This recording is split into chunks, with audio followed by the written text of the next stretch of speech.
Ladies and gentlemen, welcome back to the channel. Now, in today's video, we're going to be covering the FIDE Blitz World Championship. Now, on your screen, you can see Jan Nepomniachtchi 3.5, Magnus Carlsen 3.5, or you can see Magnus C 3.5, but that is Magnus Carlsen. Now, you might be confused. How can it end in a draw? Well, we're going to get into that. It's very controversial in the chess world. We don't have a clear, definitive winner, despite the fact that the final was played. It's very complicated. Magnus Carlsen won the first two games, so he went up 2-0. He only needed a draw to then become the Blitz World Champion. Jan Nepomniachtchi then went on to win 2 games in a row, so it's tied 2-2.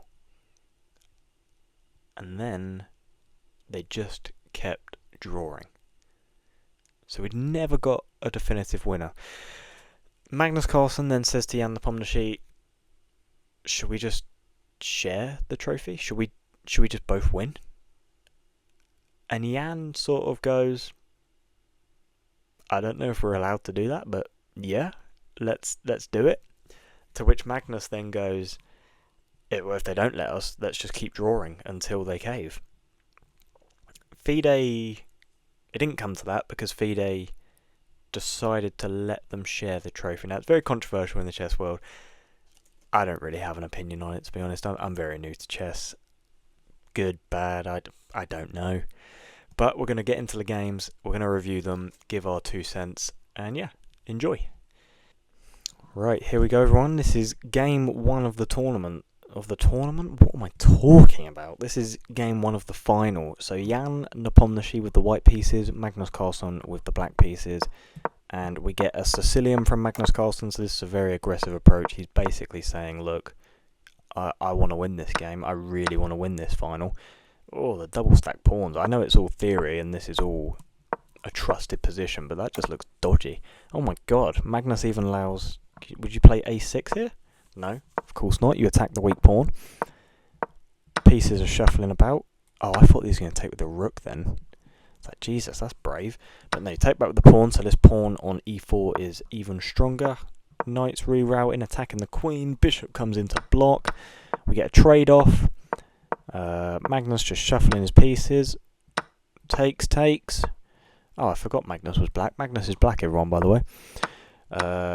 Rooks are traded off. Oh my god, he takes the queen. Whoa! Jan Nepomniachtchi sacrifices his queen. And it's completely equal. So Magnus has a queen for 2 rooks. But the rooks are nowhere near each other. Normally in an endgame like this, you want to keep the rooks connected. Oh, Magnus' queen jumps in. It's just taking everything. Attacks the rook, attacks this pawn, takes the free pawn,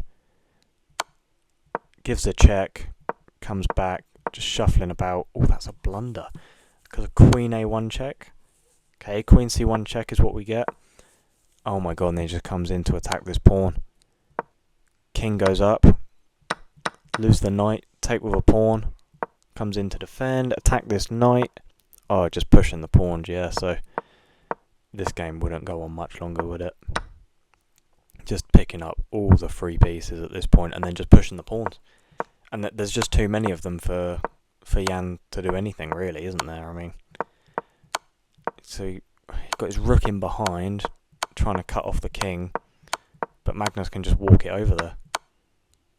Yeah. Wow. Mate in 18. Wow. So Jan just resigned. I mean, the position was completely lost, wasn't it? I mean, you're down 2 pawns, and Magnus has a queen for a rook and a knight. He's never going to lose that.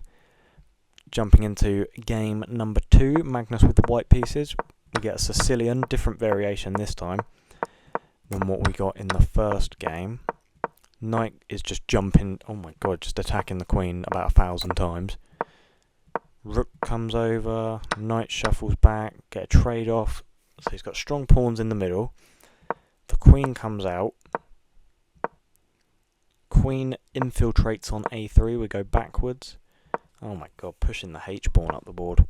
And then the knight jumps in. Can you kick it with a pawn? Oh, you just trade it off, wow. Strong pawn structure in the middle. Bishop jumps in to attack the rook. Queen shuffles over. Bishop comes back.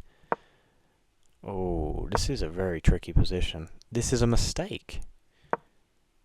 Just move the queen up. Rook comes up. Then you kick the bishop. But the bishop takes. Why does the bishop take? Why is it not just moved backwards? I'm so confused. What happens if you go here? Bishop d3 and the queen is trapped. Can't go there. Can't be on this diagonal. These are all blocked off. This is... oh my god. Oh my god. The queen would have been trapped.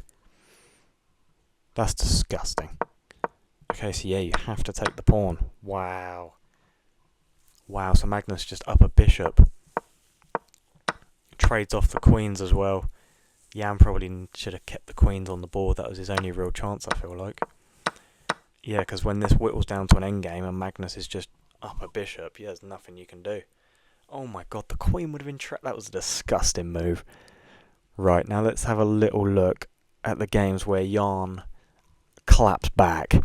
So Magnus is up 2-0. All he needs is a draw to be cemented as the champion. And we get... is this the English? Someone help me in the comments. What is the c4 opening? I think that's... it might be the English. I think it's the English. I don't really know. Both men short castle. Pawn comes... oh, that bishop is locked in. Never mind, it literally moved the next move. What do I know? Rook comes across. Get the knight. Oh, trade off the light square bishop. Okay. Push the pawn. Knight on the rim is dim. This is a very strong pawn structure in the middle. Queen has to move, obviously. Ooh, that's a strong knight now, though. Is taking there actually a good move? No, what does it want? It wants that. Okay. Just move. No one's ever going to find that, though, are they? Who on earth in this position would put their bishop there? That is not a human move. So taking is a human move, but there's a really strong knight in the middle now. Oh my god, the rook's coming in as well. Look at the... I mean, just look at this. Threatening to take here. Obviously, the queen defends it, but if it didn't, this pawn is pinned to the king. The queen's going to come in.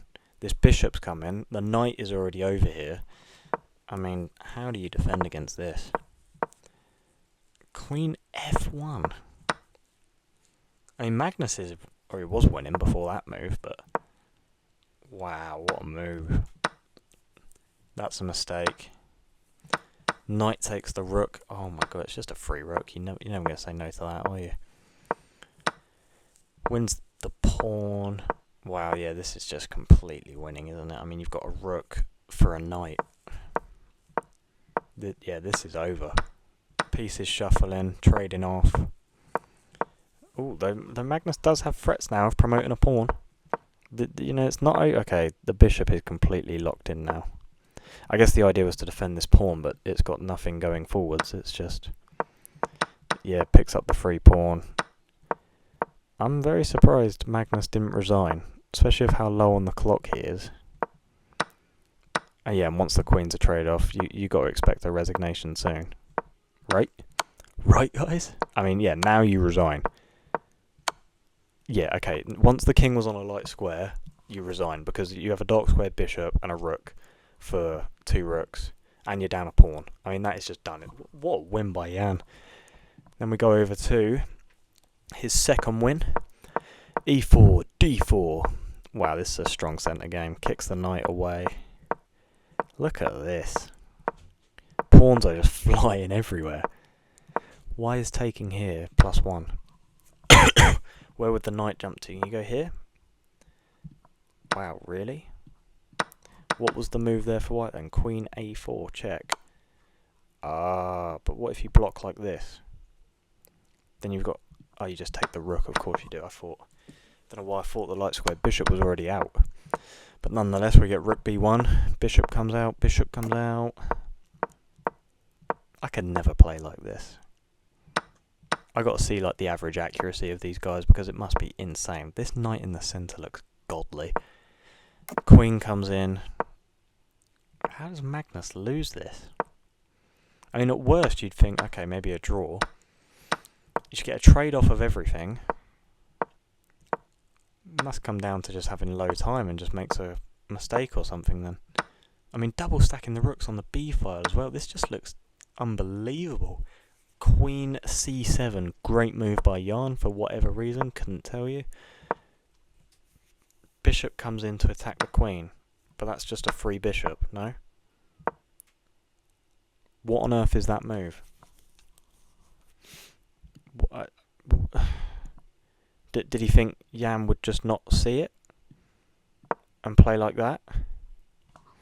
I don't understand why Jan wouldn't take that. Why did Magnus play bishop f4? Must have been a mistake, surely. Or maybe he thought he had some sort of mating chances. Right, okay. Right, but wow, Jan finds that. See, the thing is in these in these sorts of games when you don't have much time to think, I mean, I'd take that, and you just hang mate. So it was some sort of trick, but luckily Jan finds that. Even if the king takes, the knight jumps in, and if you take, you just play rook g8, and if the king goes here, for example, then you got queen f3 here, and then mate. Oh my god, that's absolutely disgusting. Wow, so they're the 4 games where they both won 2 each. So now it was tied 2-2.